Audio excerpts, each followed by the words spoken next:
Hello guys, welcome to my another series. আশা করি সবাই আমার মতোই বিন্দাস আছে। সকাল সকাল ছানাকে বানিয়ে দিয়েছিলাম পরোটা আর তরকারি। তো ছানা খুব খুশি হয়ে যায় এরকম ভালো ভালো টিফিন দিলে।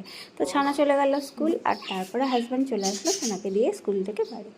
তো বাড়িতে আসার পর ছানার বাবাকে দিয়ে দিলাম গরম গরম কফি বানিয়ে। তো সে কফিতে চুমুক দিল, আর তারপরে আমি চলে আসলাম ওয়ার্কআউট করতে জিমে। তো জিম থেকে বেরোনোর পর আমার যা যা সবজি কেনার ছিল সেগুলোই কিনছিলাম। দেখো চারপাশে সবুজ রঙের সবজিগুলোকে কি ভালো লাগছে দেখতে।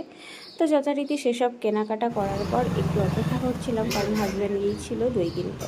তো আমি বসে বসে অপেক্ষা করছি, আর তারপর চলে আসলাম বাড়িতে এসে বসিয়ে দিলাম রান্না করতে করতে কিন্তু ছানা মহারানি আমার চলে এসছে, আর স্কুলে কিছু একটা ড্রয়িং করেছিল সেটাই দেখালো। তো তারপরে এইসব করে লাঞ্চ ফাঞ্চ করে বিকেলবেলা আমরা বেরোলাম ডান্স ক্লাসের জন্য।